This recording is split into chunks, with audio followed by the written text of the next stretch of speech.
To listen ad-free, visit zinspod.co/subscribe. Starting at $2.99 a month, you'll also get access to our exclusive bonus content episodes when you join through Patreon or Apple subscriptions. Thanks for supporting the show. Hey, creepy people! This is P&W Haunts and Homicides. I'm Caitlin. And I'm Cassie. Together, we explore stories of the paranormal and true crime throughout the Pacific Northwest. For each episode, we do a tarot reading to help us gain some insight on the topic as we share the facts of the case and our interpretations. You can find our episodes featuring true stories from infamous cases such as the misdeeds of Boeing, as well as lesser-known true crime cases like the murders in Tunnel 13. As well as our spooky stories from Pike Place and Raven's Manor on Apple Podcasts, Spotify, and anywhere else you'd like to listen. Have a creepy-ass day! Marillorky Tamayo-Cruz moved to the Las Vegas area in 2018 for a reason it feels like we've cited a lot in recent cases we've covered, to find a better life for herself and her children.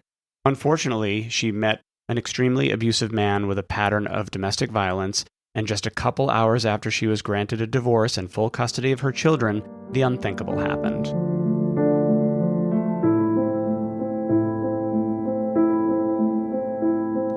Hi, and welcome to Sins and Survivors, a Las Vegas true crime podcast where we focus on cases that deal with domestic violence. I'm your host, Sean, and with me, as always, is the one and only John. I am the only John in the room. This week, we have two very recent cases to share with you all. Both deal with families working through highly contentious divorces and custody disputes. With our first case, as we mentioned in the intro, it seems like recently we've covered a lot of cases where families move to the Las Vegas area, sometimes from outside of the United States, but sometimes not, but often for the same reason, to find opportunities and build a better life for their families. This is also a case where we wish we knew more about the victim, Marillorky. Most of what we know comes from local reporting, which includes quotes from her mother and from her teenage daughter. But we also had the privilege of speaking directly to a friend of the family that we'll call Alejandra. She was so generous with her time, and we are so glad that Marillorky's family has her in their lives. Do you want to get us started with what we were able to find out about Marillorky? Sure. Marillorky was born on December 14th, 1988 in Cuba.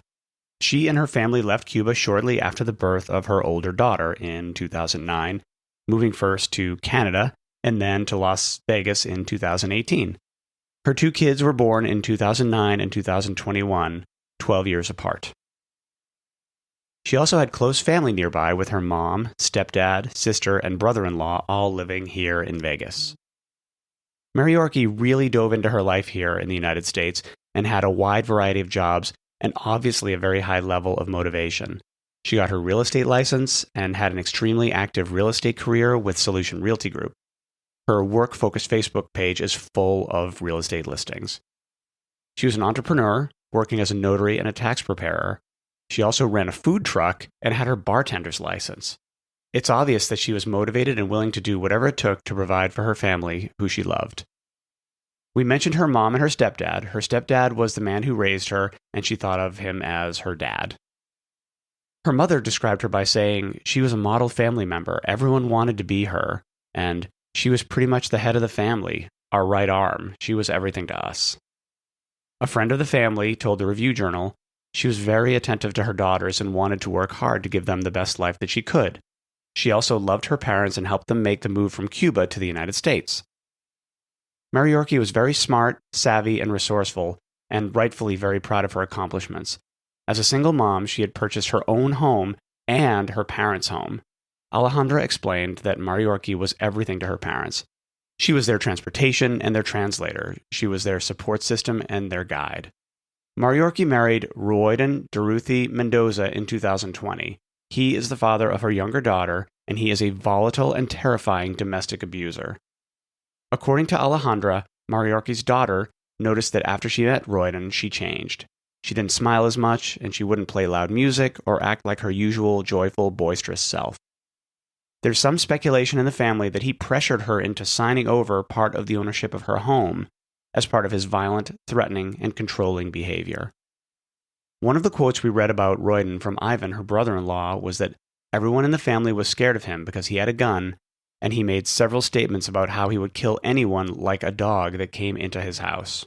One friend told the Review Journal she was incarcerated in her own home due to this domestic violence, and Alejandra told me that she had tried to break up with Royden and leave him multiple times. Las Vegas Metro Police reported that Royden and Marillorky had a history of both verbal and physical fights.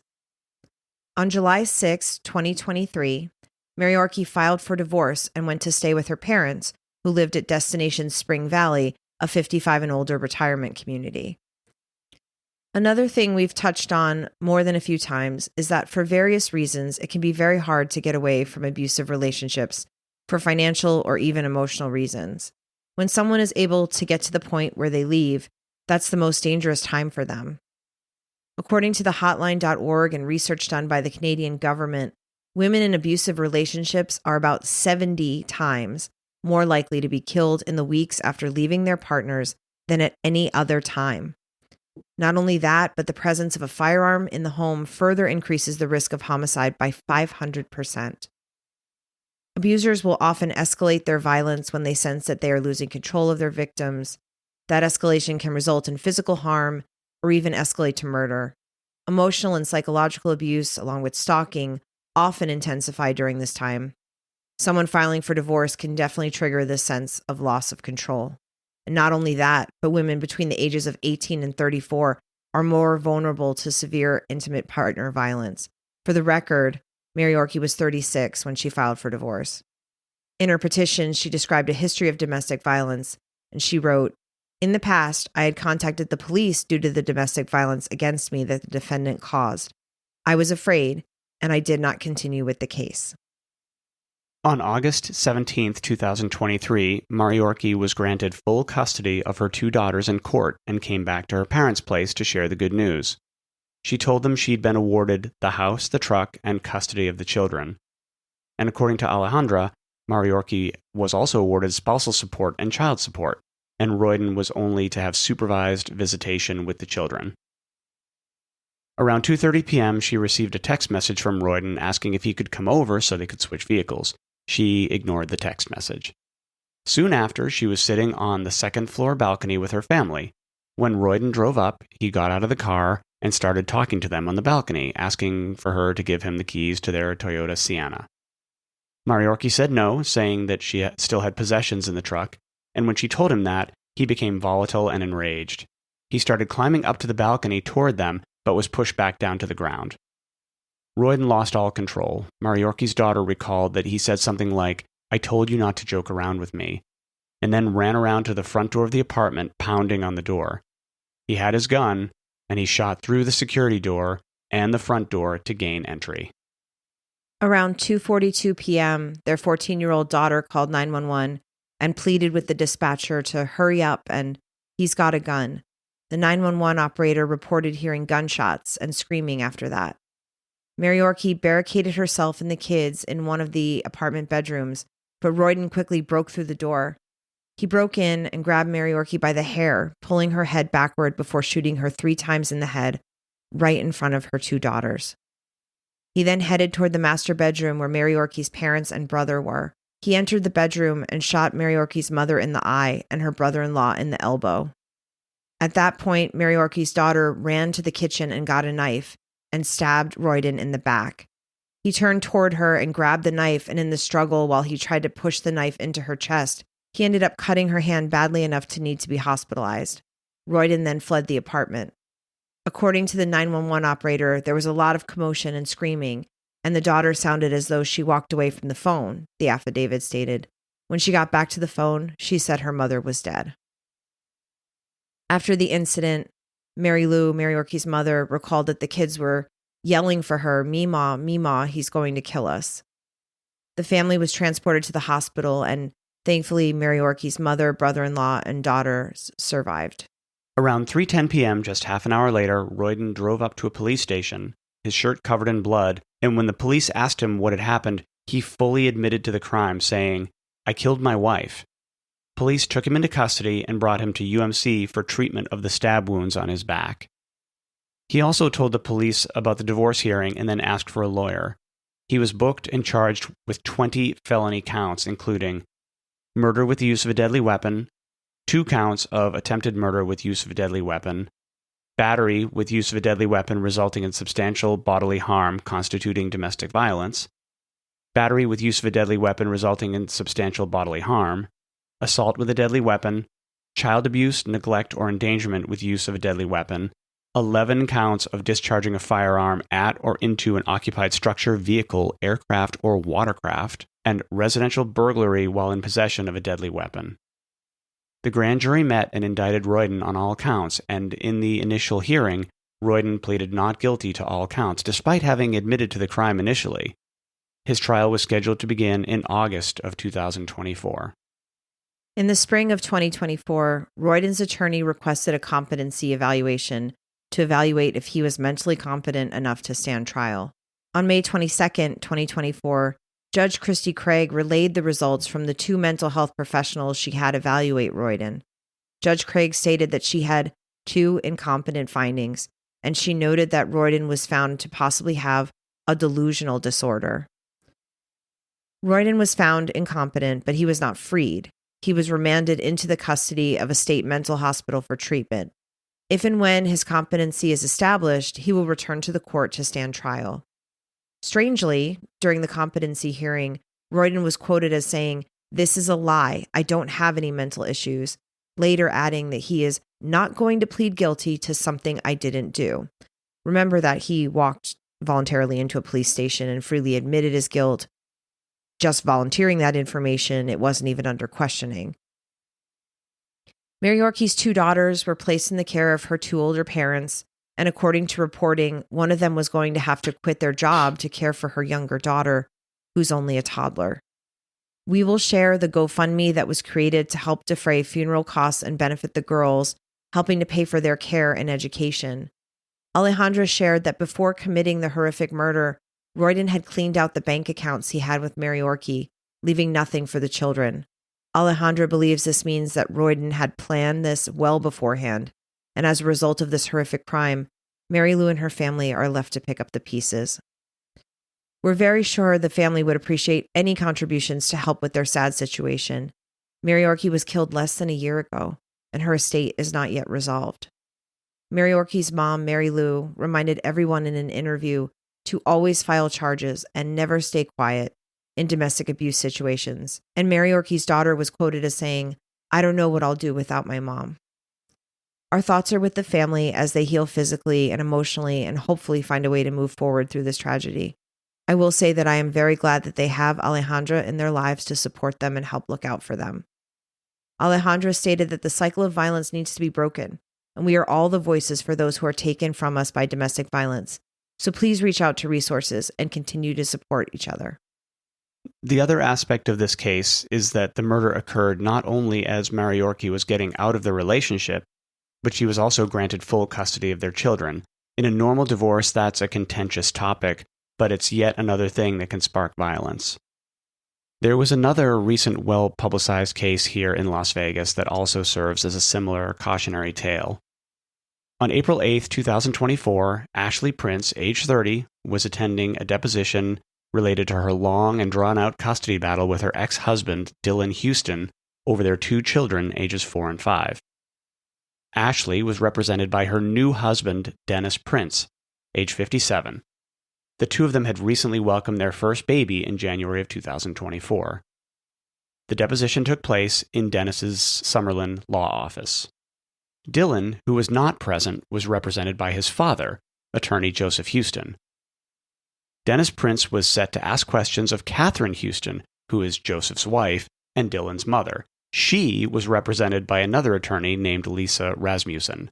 There was one other lawyer present in the deposition from Dennis Prince's law group named Shannon Wilson, who happened to be pregnant at the time. As you can probably tell, this was a very contentious deposition and part of a very nasty custody battle. The deposition got started at 10 a.m. According to Lisa Rasmussen, as they started, Joe said to Dennis, "Before we start, is there any hope that we can resolve any of the issues for the sake of the kids?" Dennis didn't answer him or even acknowledge his question, but simply started asking Catherine questions. Just a couple minutes into the deposition, according to the court documents, attorney Joe Houston, 77 years old, stood up, had a very glazed look and rattled look in his eyes, pulled out a handgun, and shot Dennis Prince 4 times. He then shot Ashley, the mother of his 2 grandchildren, and then turned the gun on himself. Shannon, Lisa, Catherine, and the unnamed court reporter thankfully survived the incident. Sadly, Ashley and Dennis both died as a result of the shooting. The 2 had only been married a short time, and their baby was only 4 months old. Ashley was born on August 17, 1993, right here in Las Vegas, the oldest of 4 siblings. Her brother's name is Bryce, and her sisters are Lexi and Madison. She went to Palo Verde High School and had been an interior designer for 15 years. She was a stepmom to Dennis's adult children. Ashley loved Christmas and decorating, which makes sense, and she loved doing things like mapping out Santa's route for her young children. She loved traveling and reading bedtime stories to her kids, and she was a foodie.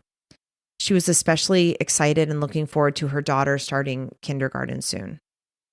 Dennis was also a Las Vegas native. That seems pretty rare these days. Most people we've met are transplants from other places, and it's not often you find someone who was born here and stayed here.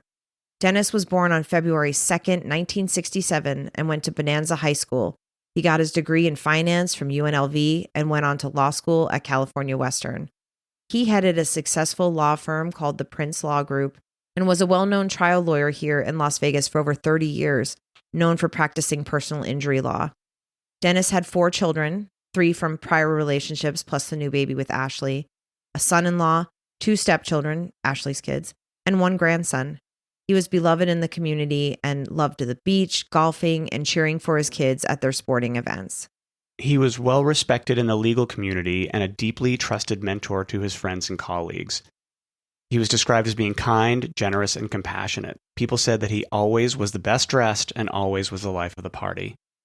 Ashley's sister Lexi told the press that she had a personality and a livelihood that she not only wanted the best for herself, but everyone around her. She would go through great lengths to get that. Whatever Ashley Prince did, she did it with her kids in mind.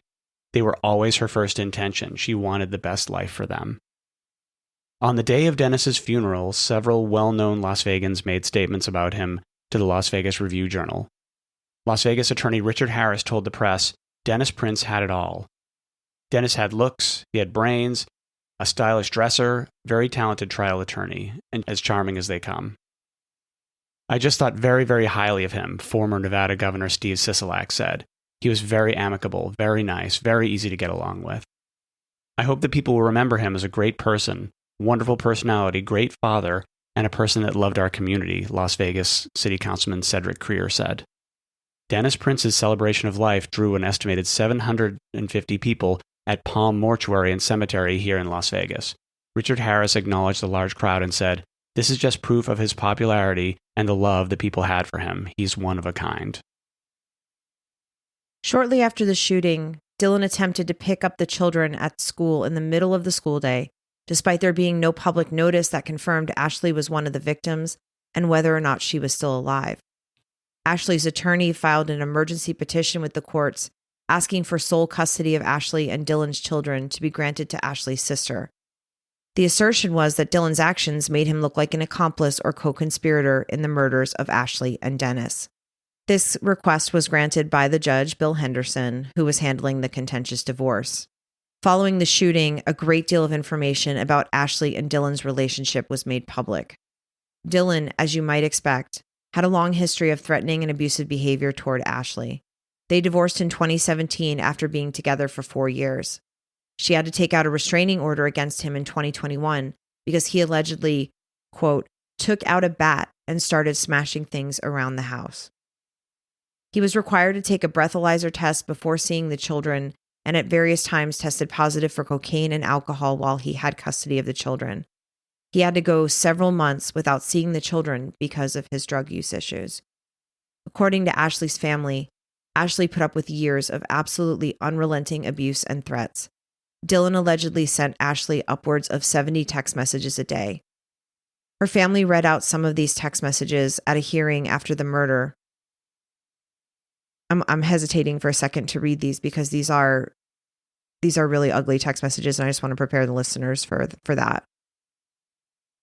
Her family read out these text messages, including one where he told Ashley to prepare for a future on your knees, and one where he said, "I don't want to see you unless you're in a casket," and another one that said the kids are better off without you, and one that said that he thought Ashley should move to Oregon and get euthanized. We also learned that they had planned to have security present at the deposition, but canceled it when they learned that Dylan would not be present. They expected violence, but from Dylan, not from his father, Joe. The family asserted that despite Dylan's constant threats and harassment, he was never sanctioned by the court for his abusive behavior. They pointed out countless red flags that were glossed over by the court. He was ordered not to talk to Ashley, not to send her these messages, but he just continued to do so. Currently, Ashley's family has temporary custody of the children, and they're working tirelessly to maintain it. The case is ongoing. Both of these cases are horrible and tragic. The thought of Ashley, Dennis, and Marillorky's children growing up in a world where their parents have been taken from them is incredibly heartbreaking.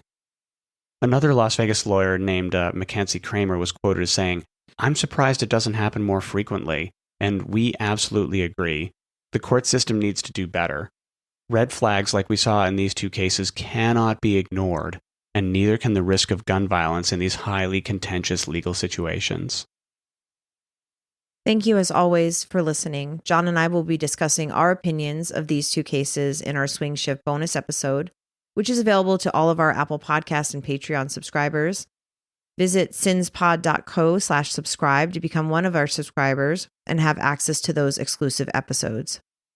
Both of these tragic cases happened less than a year from the date we're recording, and we know the pain these families and our community is feeling is still very raw.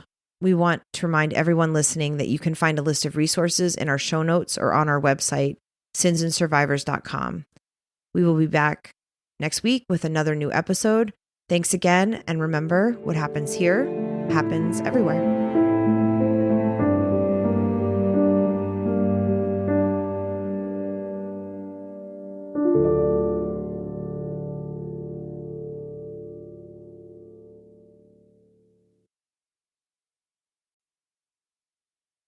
Thanks for listening.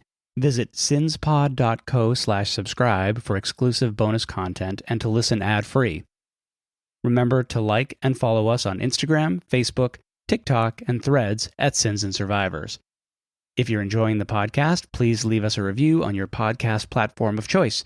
You can contact us at questions@sinsandsurvivors.com. If you or someone you know is affected by domestic violence or needs support, please reach out to local resources or the National Domestic Violence Hotline. A list of resources is available on our website, sinsandsurvivors.com. Sins and Survivors, a Las Vegas true crime podcast, is researched, written, and produced by your hosts, Sean and John. The information shared in this podcast is accurate at the time of recording.